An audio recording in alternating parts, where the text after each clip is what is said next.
తెలంగాణలో స్థానిక సంస్థల ఎన్నికలకు సర్వం సిద్ధం చేస్తున్నారు అధికారులు. జిల్లాల వారి రిజర్వేషన్ల జాబితా పంచాయతీరాజ్ కమిషనర్ కు చేరింది. రాష్ట్ర ఎన్నికల సంఘానికి రిజర్వేషన్ల జాబితా చేరనుంది. ఇప్పటికే 50% రిజర్వేషన్లకు మించకుండా జీవో నెంబర్ 46 ను ప్రభుత్వం విడుదల చేసింది. గ్రామ పంచాయతీ ఎన్నికల నిర్వహణకు శరవేగంగా ఏర్పాట్లు చేస్తోంది అధికార యంత్రాంగం. 3 దశల్లో గ్రామ పంచాయతీ ఎన్నికలు నిర్వహించేందుకు ఈసీ నిర్ణయించినట్లు తెలుస్తోంది. రేపటి కేబినెట్ భేటీలో తెలంగాణ ఎన్నికల తేదీలు ఖరారు కానున్నాయి. రాష్ట్ర వ్యాప్తంగా 1,12,474 పోలీస్ స్టేషన్లు, 152 పోలింగ్ ప్రాంతాలను గుర్తించారు. 12,733 గ్రామ పంచాయతీలకు 1,12,288 వార్డులకు ఎన్నికలు జరగనున్నాయి.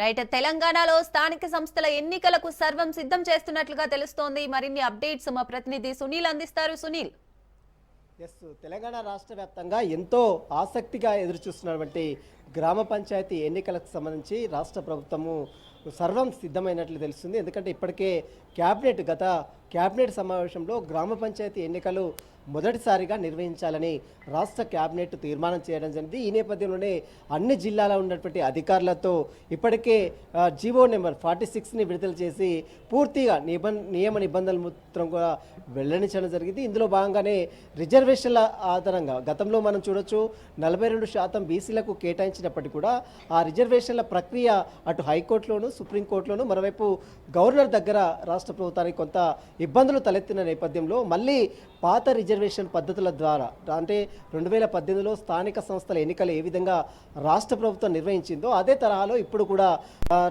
స్థానిక సంస్థల ఎన్నికలు నిర్వహించాలని రాష్ట్ర క్యాబినెట్ తీర్మానం చేసింది. ఇందులో భాగంగానే మొదటగా గ్రామ పంచాయతీ ఎన్నికలు సర్పంచ్తో పాటు వార్డు మెంబర్లకు సంబంధించినటువంటి ఎన్నికలు జరపాలని మొదటగా క్యాబినెట్ తీర్మానం చేసింది. మొత్తం దాదాపు 12,733 గ్రామ పంచాయతీలకు గాను సర్పంచ్లను దానికి సంబంధించినటువంటి నివేదిక మొత్తం కూడా ఇప్పటికే అధికారులు సిద్ధం చేయనుంది.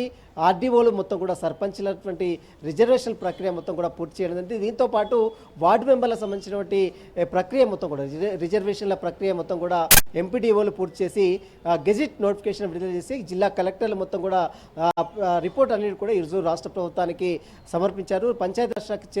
పంచాయతీరాజ్ శాఖకు ఈ యొక్క నివేదిక మొత్తం కూడా చేరింది. ప్రస్తుతం ఈరోజు సాయంత్రం వరకు ఈ నివేదికని అటు రాష్ట్ర ఎన్నికల కమిషన్ అధికారులకు రాష్ట్ర ప్రభుత్వం పంచాయతీరాజ్ శాఖ నుంచి అటు పంపించే అవకాశం కూడా కనబడుతుంది. రేపు తెలంగాణ రాష్ట్ర క్యాబినెట్ సమావేశం మరొకసారి రేపు ఉంది కాబట్టి రేపు ఉదయం 11 గంటలకు సచివాలయం వేదికగా రాష్ట్ర ముఖ్యమంత్రి రేవంత్ రెడ్డి అధ్యక్షతన తెలంగాణ క్యాబినెట్ సమావేశం ఉంది కాబట్టి ఆ క్యాబినెట్ సమావేశంలో కొన్ని విధి విధానాలకు సంబంధించినటువంటి ప్రక్రియ అంటే ఎప్పుడు ఎన్నికలు నిర్వహించాలి, 3 దశల్లో ఎన్నికలు కండక్ట్ చేయాలని రాష్ట్ర ప్రభుత్వం భావించినప్పుడు కూడా ఆ తేదీలకు సంబంధించినటువంటి ఖరారు అంశాలు రిజర్వేషన్ల ప్రక్రియ ఇప్పటికే పూర్తయింది కాబట్టి వాటికి సంబంధించినటువంటి విధానాలు డేట్లకు సంబంధించినటువంటి డేట్స్ని ఖరారు చేసేందుకు రేపు తెలంగాణ రాష్ట్ర క్యాబినెట్ సమావేశం కానుంది కాబట్టి ఆ క్యాబినెట్ సమావేశంలో పంచాయతీరాజ్ ఎలక్షన్స్తో పాటు మరోవైపు అటు విద్యుత్ శాఖ సంబంధించినటువంటి విషయాలపై కూడా రేపు రాష్ట్ర క్యాబినెట్ చర్చించే అవకాశం. దీంతో పాటు ఈరోజు తెలంగాణ హైకోర్టుకు రాష్ట్ర ప్రభుత్వం నివేదిక సమర్పించే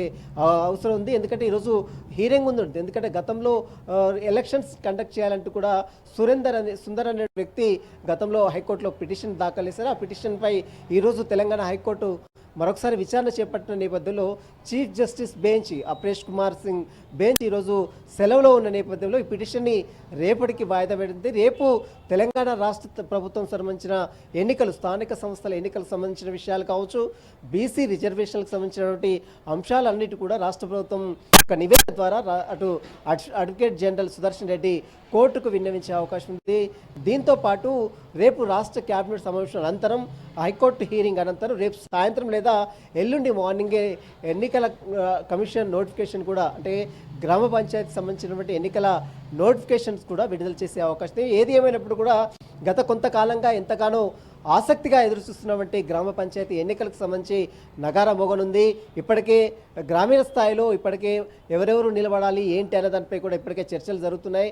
మరోవైపు రిజర్వేషన్ల ప్రాతిపదికన అంటే ఇప్పటికే మనం చూడొచ్చు బీసీ రిజర్వేషన్లు ఉన్నటువంటి ప్లేసెస్లో కొన్ని చేంజెస్ అయ్యాయి కాబట్టి వాటి ప్లేసెస్లో అభ్యర్థులను కూడా ఇప్పటికే ఎవరు నిలబడాలి ఏంటి అనే దానిపై కూడా కసరత్తులు కూడా ప్రారంభించడం జరిగింది. కాబట్టి ఒకవేళ మరోవైపు గ్రామీణ స్థాయిలో ఇప్పటికే ఎన్నికల కోలాహలం కూడా మొదలైంది. వార్డు మెంబర్ల నియామకాలకు సంబంధించిన విషయాలపై కూడా అభ్యర్థులు ఇప్పటికే తమ తమ ఎప్పటికప్పుడు అంచనాలు వేసుకున్న పరిస్థితి. కాబట్టి ఏదేమైనప్పుడు కూడా రేపు రాష్ట్ర కేబినెట్తో పాటు హైకోర్టు హీరింగ్ తర్వాత రేపు సాయంత్రం లేదా ఎల్లుండి మాత్రం గ్రామ పంచాయతీ ఎన్నికలకు నోటిఫికేషన్ కూడా విడుదలయ్యే అవకాశం ఉంది. Right, thank you Sunil.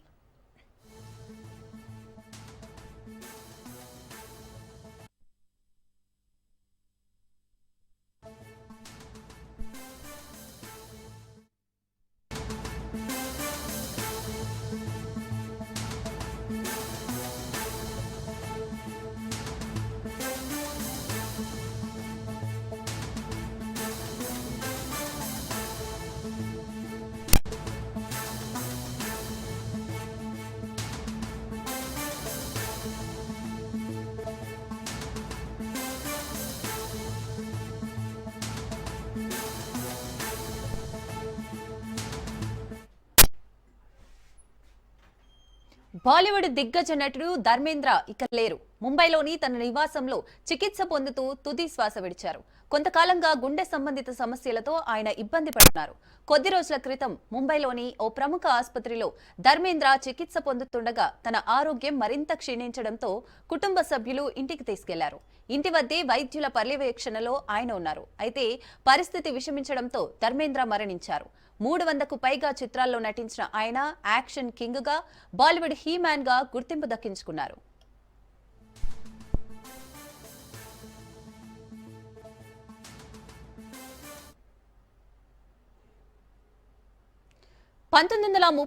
December 5వ తేదీన జన్మించిన ధర్మేంద్ర అసలు పేరు ధరమ్ సింగ్ డియోల్. ధర్మేంద్ర ప్రకాష్ కౌర్ కు సన్నీ డియోల్, బాబీ డియోల్ సంతానం. ధర్మేంద్ర హేమామాలిని, ఇషా డియోల్, ఆహానా డియోల్ సంతానం. అత్యంత ప్రాచుర్యం పొందిన షోలేలో వీరు పాత్రలో ధర్మేంద్ర నటించారు. ఆ సినిమా ఆయన సినీ కెరీర్ ను ఓ మలుపు తిప్పింది. అలీబాబా ఆర్ 40 చోర్, దోస్త్, dream girl, Sunny, Goyal, loafer, మేరా నామ్ జోకర్ తదితర చిత్రాల్లోనూ నటించారు. రాజస్థాన్లోని బికనీర్ లోక్సభ స్థానం నుంచి నెగ్గి ఎంపీగా కూడా పనిచేశారు. ఆయన మృతి పట్ల సినీ రాజకీయ ప్రముఖులు సంతాపం తెలియజేస్తున్నారు.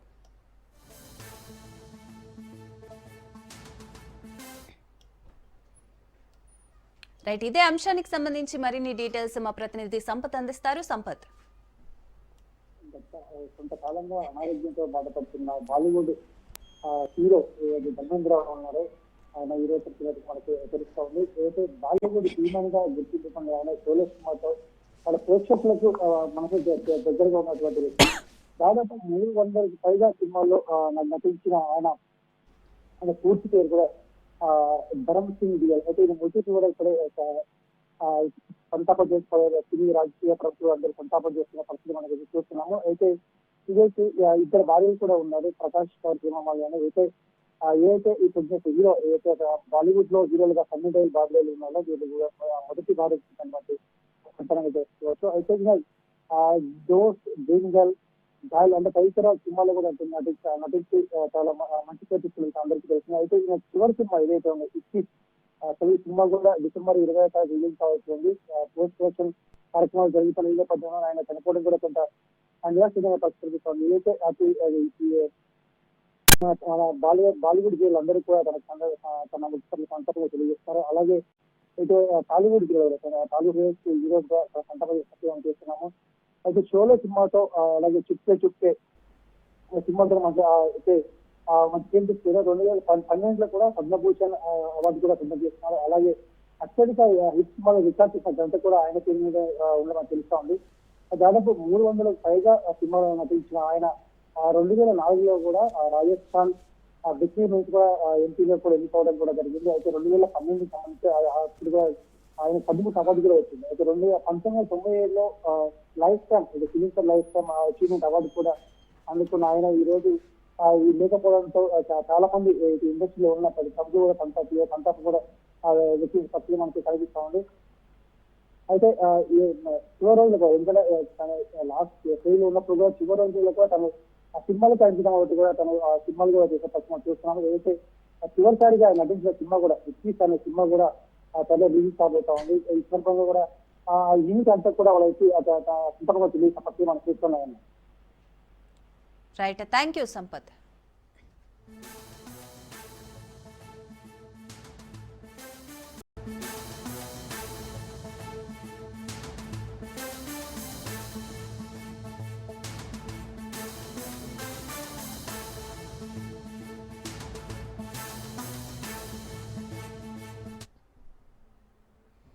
బంగాళాఖాతంలో అల్పపీడనం బలపడుతోంది. వాయువ్య దిశగా కదులుతూ మరింత బలపడే అవకాశం ఉందని భారత వాతావరణ విభాగం తెలిపింది. నేడు వాయుగుండంగా మారే అవకాశం ఉంది. ఎల్లుండికి తుఫానుగా మారే అవకాశం ఉన్నట్లు వాతావరణ శాఖ అధికారులు తెలిపారు. తుఫానుగా మారితే సెన్యార్ అని ఐఎండీ నామకరణం చేయనుంది. తుఫాను తీరం దాటే ప్రాంతంపై ఇంకా స్పష్టత రాలేదని నిపుణులు చెబుతున్నారు. ఇది సముద్రంలోనే దిశ మార్చుకునే అవకాశం ఉందని కూడా చెబుతున్నారు. దీని ప్రభావంతో ఈ నెల 28 నుంచి డిసెంబర్ 1 వరకు రాష్ట్రంలోని కొన్ని ప్రాంతాల్లో తేలికపాటి నుంచి ఓ మోస్తారు వర్షాలు కురిసే అవకాశం ఉందని విపత్తుల నిర్వహణ సంస్థ తెలిపింది.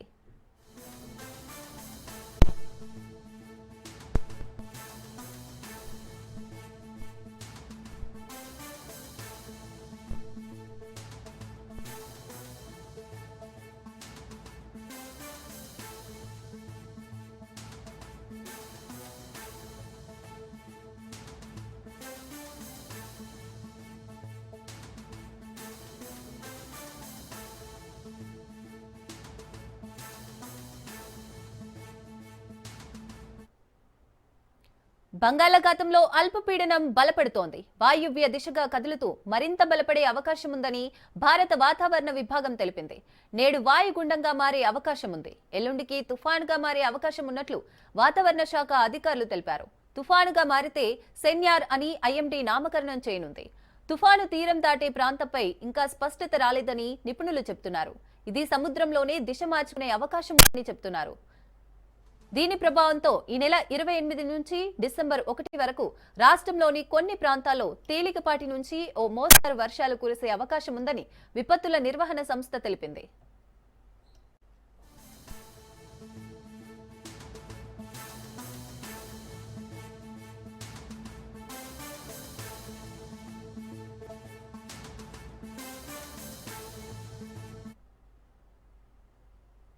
తెలంగాణ భవన్లో కేటీఆర్ అధ్యక్షతన గ్రేటర్ హైదరాబాద్ బీఆర్ఎస్ సమావేశం జరిగింది. ఈ సమావేశంలో గ్రేటర్ హైదరాబాద్ ఎమ్మెల్యేలు, ఎమ్మెల్సీలు, కార్పొరేటర్లు పాల్గొన్నారు. రేపు జరగబోయే జీహెచ్ఎంసీ కౌన్సిల్ సమావేశంలో అనుసరించాల్సిన వ్యూహంపై కార్పొరేటర్లకు దిశానిర్దేశం చేశారు కేటీఆర్. రేపు చివరి కౌన్సిల్ సమావేశం కావడంతో జీహెచ్ఎంసీ పరిధిలో ఉన్నటువంటి ప్రజల సమస్యలను లేవనెత్తాలని అన్నారు. రేపు ఉదయం మాజీ మంత్రి తలసాని ఇంటికి 9 గంటలకల్లా కార్పొరేటర్లు చేరుకోవాలని, అక్కడి నుంచి 10 గంటలకు జీహెచ్ఎంసీ కార్యాలయానికి వెళ్లి సమావేశం ప్రారంభం కాగానే ప్రజల సమస్యలను మేయర్, అధికారుల దృష్టికి తేవాలని సూచించారు.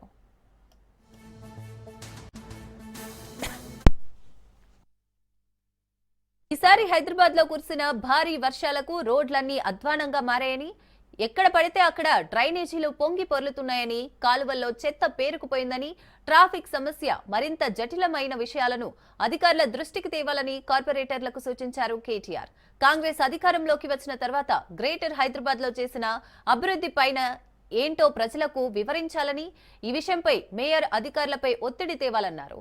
ఒక్కో డివిజన్ కు కేటాయించిన బడ్జెట్ ఎంత, ఇప్పటి వరకు ఖర్చు చేసింది ఎంత అనేది లేవనెత్తాలన్నారు. బల్దియాలో ప్రస్తుతం బీఆర్ఎస్ పార్టీకి ఉన్న కార్పొరేటర్లు 40 మంది ఉన్నారని, వీరందరికీ కౌన్సిల్ సమావేశంలో అనుసరించాల్సిన దానిపై సమావేశం తెలంగాణ భవన్ లో ఏర్పాటు చేశారు.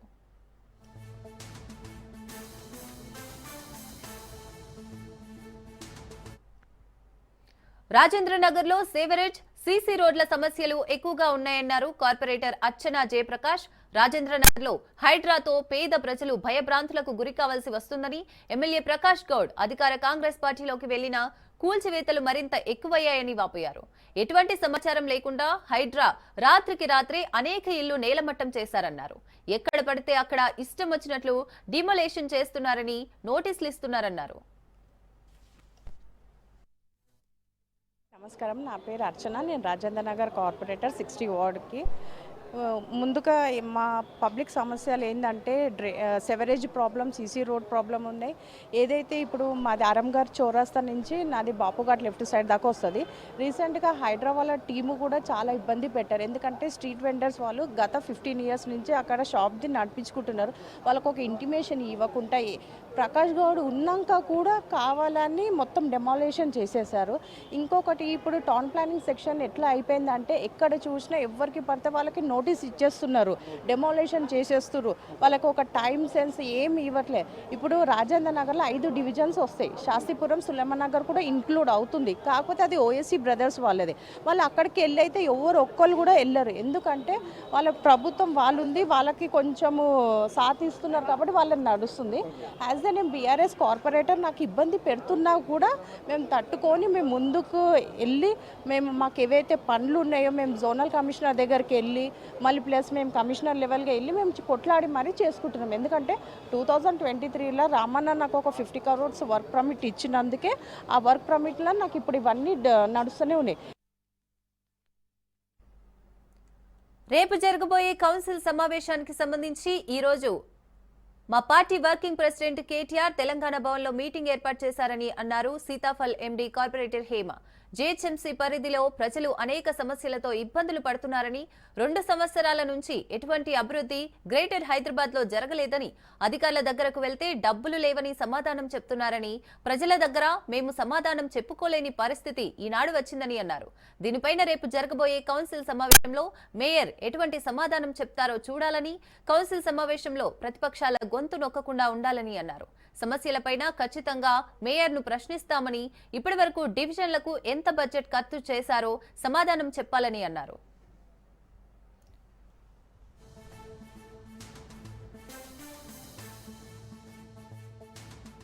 సో రేపు జరగబోయే కౌన్సిల్ సమావేశానికి ఈరోజు మా BRS party working president KTR గారు ఒక మీటింగ్ ఆర్గనైజ్ చేయడం జరిగింది తెలంగాణ భవన్లో అందరు కార్పొరేటర్స్ తోటి. సో తెలంగాణ రాష్ట్రంలో జీహెచ్ఎంసీ పరిధిలో ఎన్నో సమస్యల మీద ప్రజలు ఇబ్బంది పడుతున్నారు. 2 సంవత్సరాల నుంచి ఎటువంటి డెవలప్మెంట్ జరగలేదు, నిధుల కొరత ఉంది. ఎప్పుడు అధికారుల దగ్గరికి పోయినా కూడా డబ్బులు లేవని చెప్పేసి వారు సమాధానం చెప్పడం, ప్రజల దగ్గరకు వచ్చి మేమందరం అంటే గతంలో అభివృద్ధి చేసి ఇప్పుడు ఎందుకు చేయలేకపోతున్నామని సమాధానం చెప్పుకోలేని పరిస్థితి ఉంది.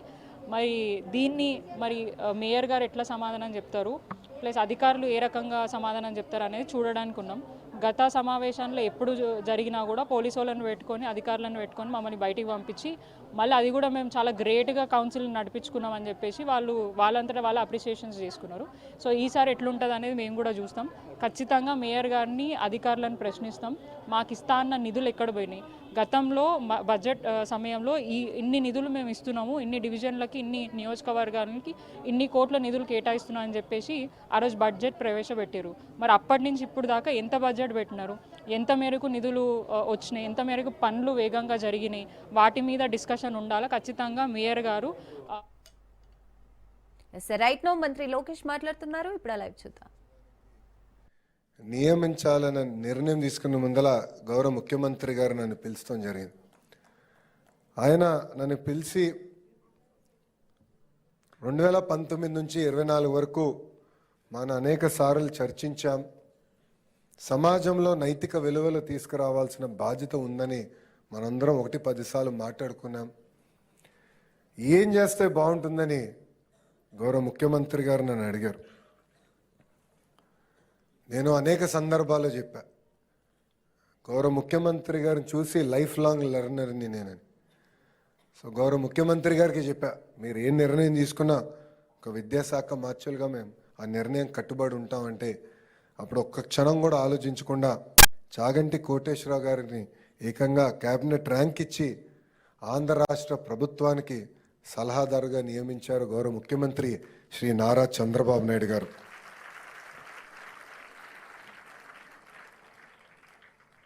ఇది ఒక పవిత్రమైన బాధ్యత. జనరల్గా నేను అనేక మంది వ్యక్తులను చూశాను. అందరూ క్యాబినెట్ ర్యాంక్ హోదా కావాలని కోరుకునేవారు. అలాంటిది చాగంటి గారికి క్యాబినెట్ ర్యాంక్ ఇచ్చినా మమ్మల్ని మొదటిసారి కలిసినప్పుడు కనీసం ఇచ్చిన కాఫీ కూడా ఏం తాగల. ప్రభుత్వం పెడుతున్న వాహనం వాడలా. ఆయన సెల్ ఫోన్ బిల్లు కూడా గురువుగారే ఈరోజు కడతాం జరుగుతుంది. అలాంటి గొప్ప వ్యక్తి దగ్గర ఈరోజు పుస్తకాలు రూపొందించుకున్నాం. ఆ పుస్తకాలు మీ భవిష్యత్తు కోసం అందిస్తాం జరుగుతుంది. మట్టి కుండలాగా మారుతుంది, శిలా శిల్పం అవుతుంది, విత్తనం పెద్ద చెట్టు అవుతుంది. బడిలో పిల్లలకి చదువు ఆటలతో పాటు నైతిక విలువలు అందిస్తేనే సమాజంలో ఏ మార్పు మనం ఆశిస్తున్నామో ఆ మార్పు మనం సాధించగలుగుతాం. అటామిక్ ఎనర్జీ గురించి అందరు తెలిసిన విషయం. ఆ ఎనర్జీని బాంబులాగా వాడితే హిరోషిమా నాగసాగిలో జరిగిన విధ్వంసం మనందరం చూసాం. కానీ అదే ఎనర్జీని మనం విద్యుత్ తయారీకి వాడితే మొత్తం దేశాలే వెలిగించడానికి అవకాశం ఉంటుంది. అలానే పిల్లల్ని కూడా సరైన మార్గంలో పెట్టాల్సిన బాధ్యత ఇక్కడున్న